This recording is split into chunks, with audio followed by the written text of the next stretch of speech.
여러분 안녕하셨습니까? 오늘은 11월 16일 월요일입니다. 이 방송을 진행하기 전에 혹시 붉은색 구독 버튼을 누르지 않으신 분이 계시면 눌러주시면 감사하겠습니다. 엄지도 눌러주시면 고맙겠습니다. 네. 이제 최보식 선임 기자, 이분은 아주 유명하죠. 인터뷰를 아주 특이한 사람을 잘하기로 아주, 이 최보식 칼럼은 최보식이 만난 사람이라는 그 칼럼에 올라가는 분들 보면 아주 재밌고 훌륭하고 또 뭐 아주 특이한 모든 면들을 갖춘 이런 사람들을 층에 관계없이 이렇게 인터뷰를 합니다. 근데 오늘은 말이죠, 최보식이 만난 분이 누구냐면 이런 사람입니다. 예를 들면 그 조용하던 김 판사가 왜 이래 하고 사람들이 놀라는, 세상이, 그러니까 이분 대답이, 김 판사란 대답이 70대 중반인 분이 세상이 날 이렇게 만드네, 바로 이런 대답을 하는 분을 만났습니다. 최보식 씨. 다시 말하자면 노영민 대통령 비서실장이 며칠 전에 국회에서 그랬지 않습니까? 청와대 국감하는 데서 광화문 집회에서만 확진자가 600명 이상이고 7명 이상 죽었다. 그러면서 도둑놈이 아니라 살인자다. 살인자. 이 집회 주동자들은 살인자다. 하고 폭발을 했죠. 그때 김태훈, 바로 오늘 최보식 기자가 만난 김태훈 한반도 인권과 통일을 위한 변호사 모임 회장, 가만히 있지 않았습니다. 화가 불컥 났습니다. 이분이. 근데 이분이 보통 평소에 점잖으신 판사 양반으로 이름을 날렸던 점잖은 판사입니다. 근데 한반도 인권과 통일을 위한 변호사 모임 회장도 맡고 있는데 그 순간 노영민이가 국회에서 도둑놈이 아니라 살인자다. 살인자. 이 집회 주동자들. 이 8.15 집회. 이걸 이 얘기하는 겁니다.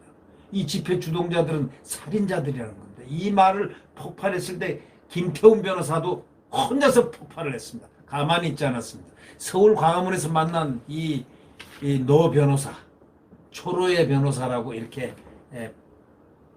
평을 했습니다. 이 최보식 기자는 초로의 변호사가 심경을 이렇게 표현했다는 겁니다.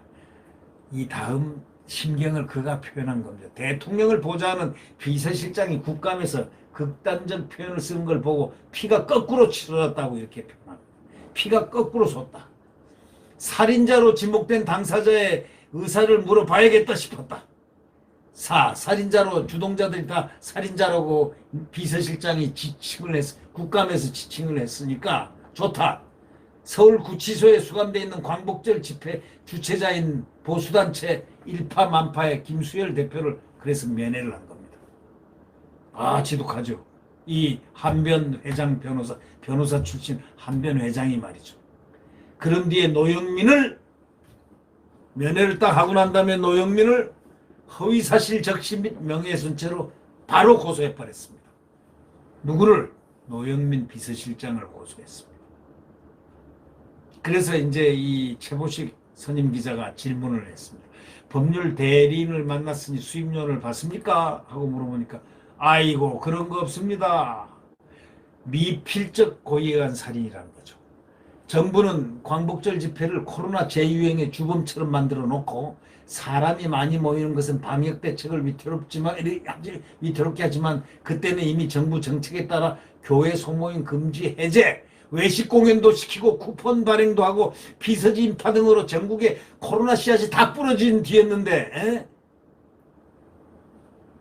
그 시간대 이 8.15 방역 때 8.15 이 집회를 이렇게 살인자 집단이라고 한 노영민을 한번 생각해 보십시오. 말이나 되는 얘기입니까? 정부가 말이죠, 돈 많이 쓰라고, 즐겁게 지나라고 쿠폰까지 줬다는 거 아닙니까? 그때 줬잖아요. 기억 안 납니까? 쿠폰 주고 코로나 재유행, 그래 놓고 광복절 집회는 코로나 재유행의 주범처럼 만들어버리는 거. 그래 놓고 살인자라고 또 혼내놓는 거. 주동자가 살인자라고. 이런 나라가 세상에 어디 있습니까? 그때 보십시오. 이미 정부 정책에 따라서 교회 소모임 금지 해제하고 외식도 먹어라. 공연 쿠폰 발행하고 피서지 인파 그냥 피서지에서 얼마나 많이 또 인파가 몰렸습니까? 억눌렸던 그 소위 자유의 그 의식들이. 그래서 결국은 확진자가 늘 것이라고 벌써 5월, 6월, 7월, 5월 달부터 말이죠. 5월, 6월 달부터 그 감염병 전문의들이 전부 뭐라고 했습니까?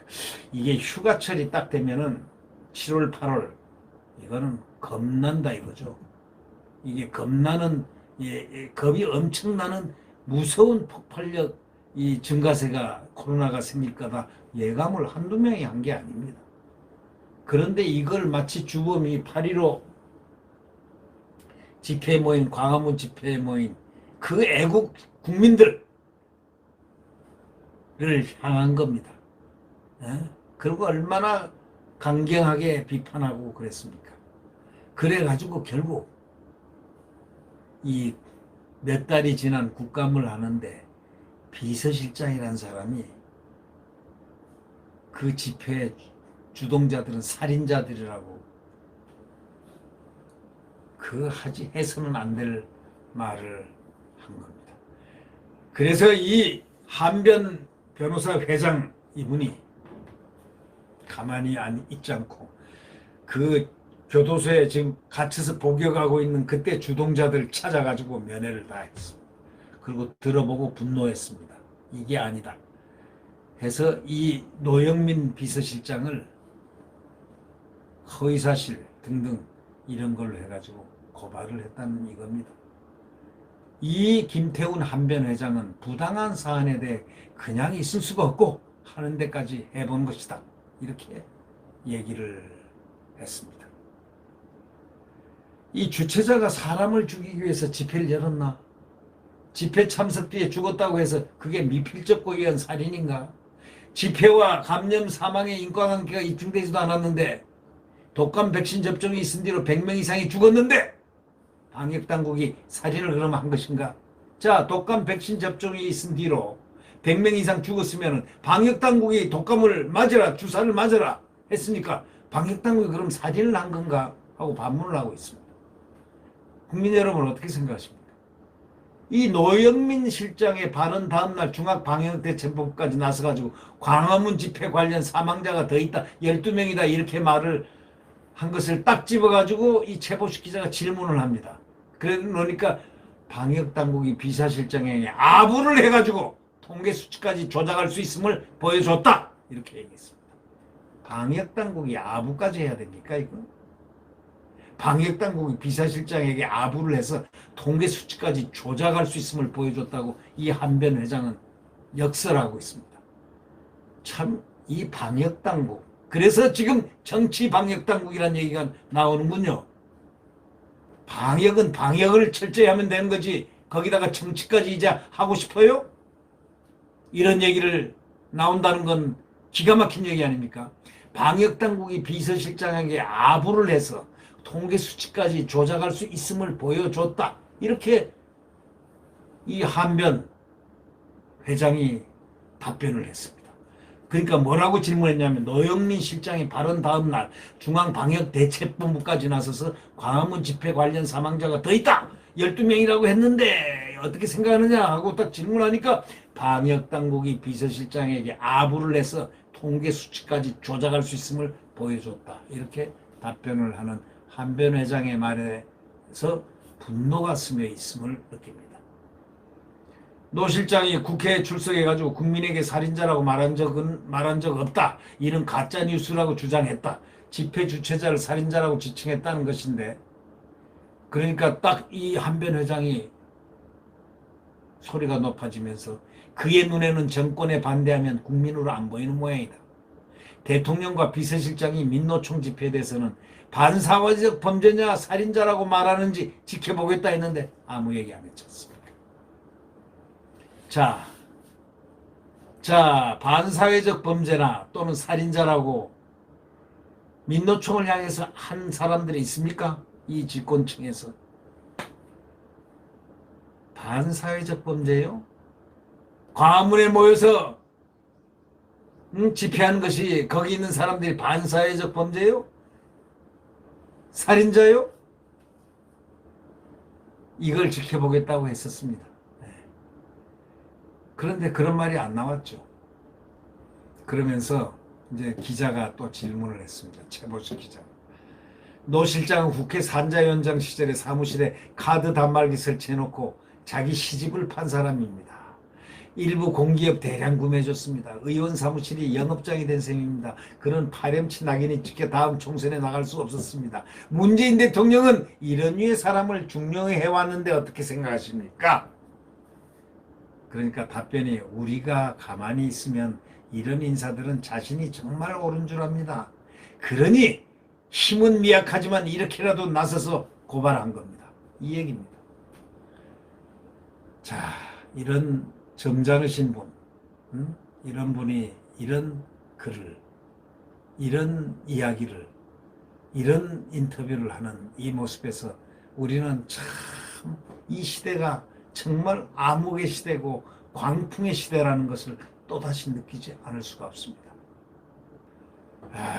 참 정말 기가 막힙니다.